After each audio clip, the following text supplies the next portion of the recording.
ଭୁବନେଶ୍ୱର ମୁଖ୍ୟମନ୍ତ୍ରୀ ଶ୍ରୀ ମୋହନ ଚରଣ ମାଝୀ ଆଜି ଲୋକସେବା ଭବନଠାରେ ଗୋଦାବରୀ ମିଶ୍ର ଆଦର୍ଶ ପ୍ରାଥମିକ ବିଦ୍ୟାଳୟ କାର୍ଯ୍ୟକ୍ରମ ସମ୍ପର୍କରେ ସମୀକ୍ଷା କରିଛନ୍ତି। ବୈଠକରେ ଜଣାଯାଇଛି ଯେ ପ୍ରଥମ ପର୍ଯ୍ୟାୟରେ 835 ଆଦର୍ଶ ବିଦ୍ୟାଳୟ ନିର୍ମାଣ ହେବ। ଏହି ବିଦ୍ୟାଳୟଗୁଡ଼ିକ ରାଜ୍ୟର ଉଚ୍ଚ ବିଦ୍ୟାଳୟ ପାଇଁ ଏକ ଫିଡର ସ୍କୁଲ ଭାବେ କାର୍ଯ୍ୟ କରିବ। ପ୍ରତ୍ୟେକ ବିଦ୍ୟାଳୟ ପାଇଁ 7 କୋଟି ଟଙ୍କା ପର୍ଯ୍ୟନ୍ତ ବ୍ୟୟ ଅଟକଳ ରଖାଯାଇଛି। ଯେଉଁ ସ୍କୁଲରେ 100ରୁ ଅଧିକ ଛାତ୍ରଛାତ୍ରୀ ଥିବେ, 2 ଏକରରୁ ଅଧିକ ଜମି ଉପଲବ୍ଧ ହେଉଥିବ ଏବଂ ଶିଶୁ ବାଟିକାଠାରୁ ଆରମ୍ଭ କରି 8ମ ଶ୍ରେଣୀ ପର୍ଯ୍ୟନ୍ତ ପାଠପଢ଼ା ହେଉଥିବ, ସେହି ସ୍କୁଲଗୁଡ଼ିକୁ ଗୋଦାବରୀ ମିଶ୍ର ଆଦର୍ଶ ବିଦ୍ୟାଳୟ ଭାବେ ନିର୍ମାଣ କରାଯିବ।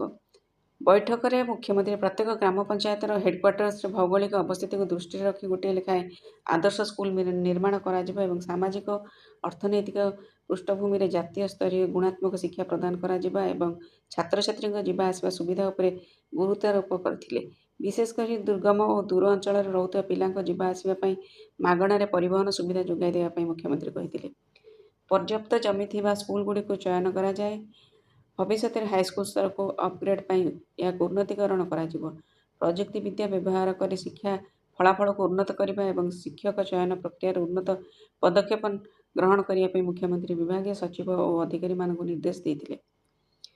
ଭିତ୍ତିଭୂମିରେ ଉନ୍ନତି ଆଣିବା, ଆଧୁନିକ ଶିକ୍ଷାଦାନ ପଦ୍ଧତି ଗ୍ରହଣ କରିବା ଏବଂ ଅଭିଭାବକ, ପୂର୍ବତନ ଛାତ୍ର ଏବଂ ସ୍ଥାନୀୟ ଅଂଶୀଦାରଙ୍କ ସମ୍ପୃକ୍ତିକୁ ପ୍ରୋତ୍ସାହିତ କରିବା ଜାତୀୟ ଶିକ୍ଷାନୀତି 2020 ସହିତ ସମନ୍ୱୟ ରଖି ତୃତୀୟ ଶ୍ରେଣୀ ସୁଦ୍ଧା ମୌଳିକ ଶିକ୍ଷାଗତ ଦକ୍ଷତା ହାସଲ କରିବା ପାଇଁ ମୂଳଦୁଆ ସାକ୍ଷରତା ଏବଂ ସଂଖ୍ୟାକୁ ସୁଦୃଢ଼ କରିବା ଉପରେ ମୁଖ୍ୟମନ୍ତ୍ରୀ ଗୁରୁତ୍ୱାରୋପ କରିଥିଲେ। ଏହି ବିଦ୍ୟାଳୟଗୁଡ଼ିକରେ STEM science, technology, engineering and mathematics ପଦ୍ଧତିରେ ଶିକ୍ଷା, ବିଜ୍ଞାନ, ପ୍ରଯୁକ୍ତିବିଦ୍ୟା, ଇଞ୍ଜିନିୟରିଂ ଏବଂ ଗଣିତ ଶିକ୍ଷା ସହ ବୃତ୍ତିଗତ ଦକ୍ଷତା ଓ ଅଭିଜ୍ଞତାମୂଳକ ଶିକ୍ଷା ସମେତ ବହୁବିଧ ଶିକ୍ଷାକୁ ପ୍ରାଧାନ୍ୟ ଦେବା ପାଇଁ ଛାତ୍ରଙ୍କ ସର୍ବାଙ୍ଗୀନ ଅଭିବୃଦ୍ଧିକୁ ସମର୍ଥନ କରିବା ପାଇଁ ସୃଜନଶୀଳତା, ସମାଲୋଚନାମୂଳକ ଚିନ୍ତାଧାରା ଏବଂ ଜୀବନଶୈଳୀକୁ ଉତ୍ସାହିତ କରିବା ପାଇଁ ରାଜ୍ୟ ସରକାରଙ୍କ ପ୍ରୟାସ ବିଷୟରେ ଏହି ବୈଠକରେ ଆଲୋଚନା ହୋଇଥିଲା।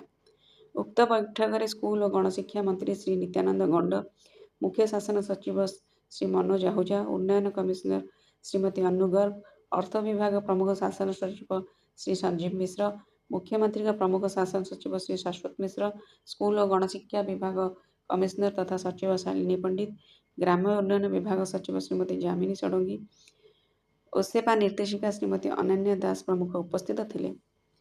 ସମୃଦ୍ଧ ଓଡ଼ିଶାରୁ ରଜତ